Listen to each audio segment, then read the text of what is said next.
La educación en la antigua Roma. En la antigüedad, Roma tuvo un tipo de educación doméstica en donde la familia era una institución jurídicamente reglamentada que garantizaba la educación del niño. La educación del pater familias debía estar de acuerdo con los deseos y las necesidades de los padres. La mujer jugaba un papel importante en la educación. Desde el nacimiento y hasta los 7 años, la madre era la que enseñaba a hablar y a escribir el alfabeto. Luego de los 7 años, el niño era educado por parte del padre, quien le enseñaba las tareas propias del oficio en que se desempeñaba. El agricultor enseñaba al joven el manejo y la administración de la tierra y de los esclavos, así también como el arte de curar.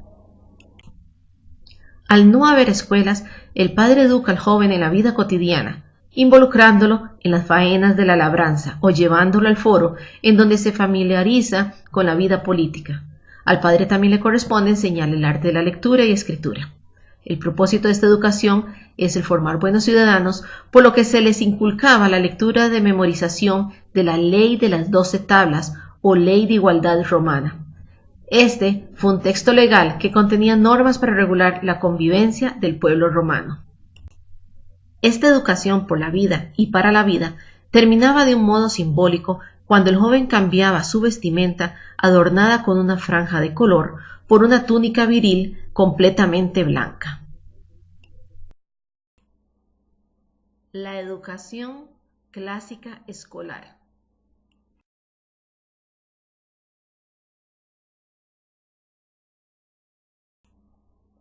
A partir del siglo III y II a.C., llegan a Roma esclavos griegos que eran pedagogos, gramáticos y filósofos, quienes empiezan a impartir lecciones en las casas de sus amos. Más adelante abren las primeras escuelas elementales, implementándose un sistema educativo griego. Estas escuelas recibían el nombre de ludi y tenían como fines últimos liberar del analfabetismo, instruir y formar ciudadanos elocuentes. Sus maestros llevaban el nombre de ludi magister.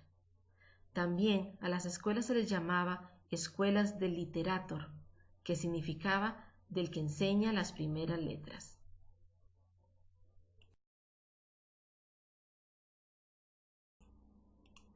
La escuela elemental era para niños de 7 a 11 años y suministraba una instrucción básica que constaba de lectura, escritura y cálculo.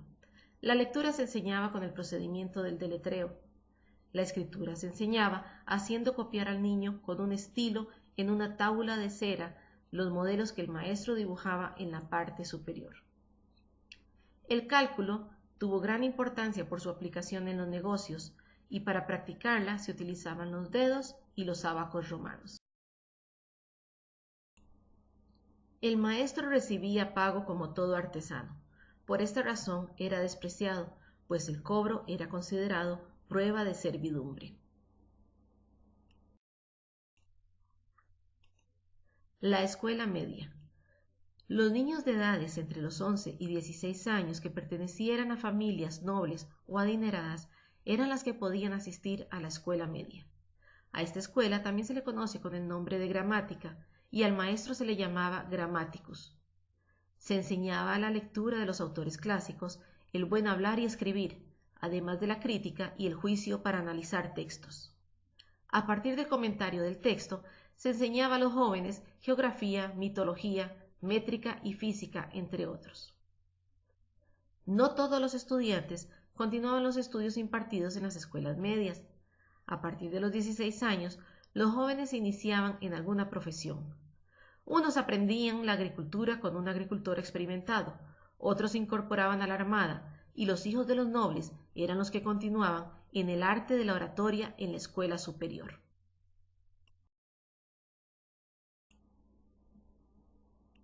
La educación superior. Esta estaba basada principalmente en el arte de la oratoria y la retórica, de cuya enseñanza se hacía cargo el maestro rector u orator.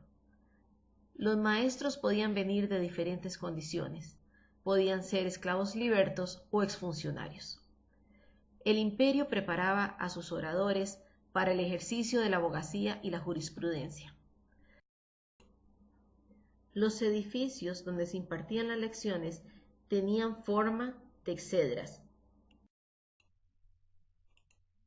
El estudiante se ejercitaba en la declamación, en la que se distinguían dos géneros: las suasoriae, que eran ejercicios para principiantes y consistían en consultas imaginarias hechas a personajes famosos, históricos o legendarios, que deben explicar las razones que les inducen a tomar una decisión en un momento determinado. También están las controversiae, que eran prácticas oratorias destinadas a alumnos de nivel más avanzado y tenían generalmente un contenido jurídico.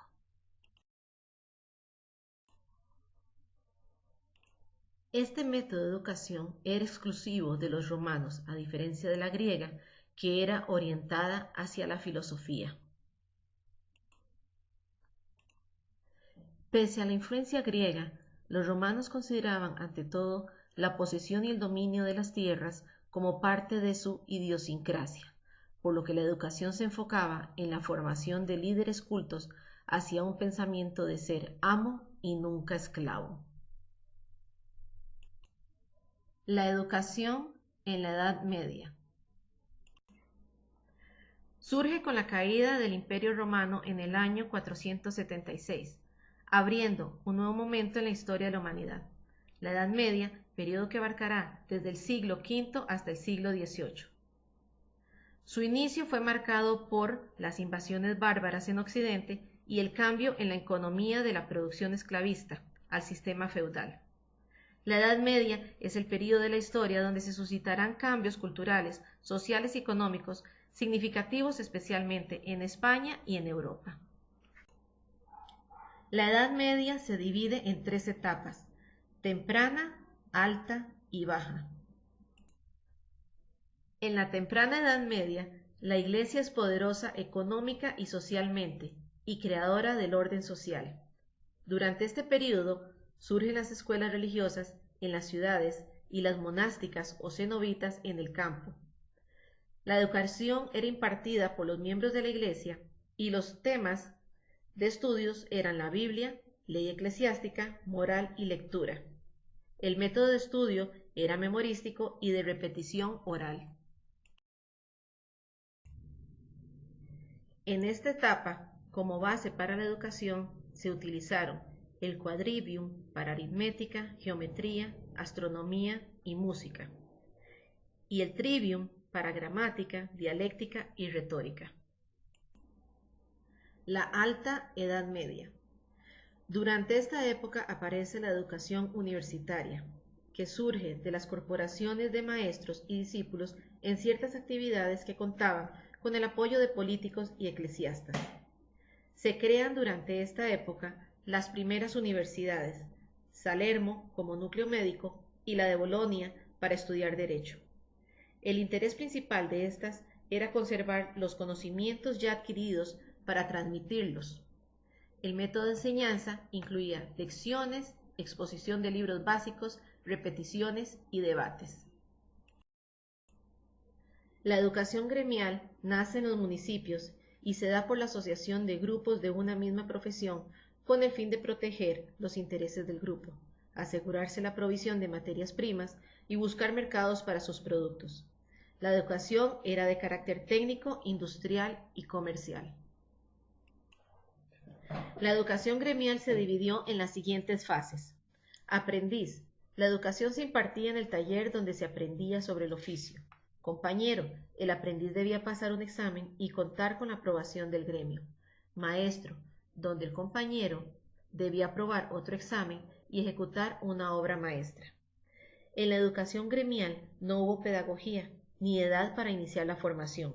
Las habilidades y conocimientos se dieron a través del trabajo.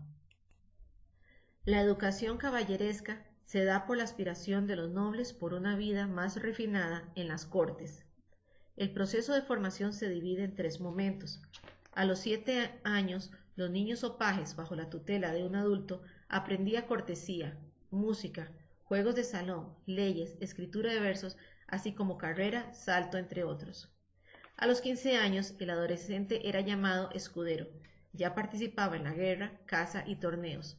En esta etapa le enseñaban sobre el trato del mundo con la sociedad y los secretos de la corte. A los 20 años ya era un caballero armado. La educación de los caballeros estuvo opuesta a los 7 artes liberales con las 7 perfecciones del caballero, que eran cabalgar, tirar el arco, luchar, cazar, nadar, jugar ajedrez y versificar. El caballero ideal deberá estar formado física y espiritualmente. Baja Edad Media. En esta etapa surge el renacentismo, el protestantismo y la educación contrarreforma.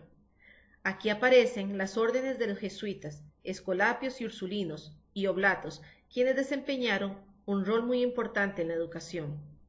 Los jesuitas fueron los primeros en tratar sobre la educación elemental, media y superior, y propusieron la educación gratuita como una visión integral. La educación estaba basada en la explicación, la emulación, memorización e imitación.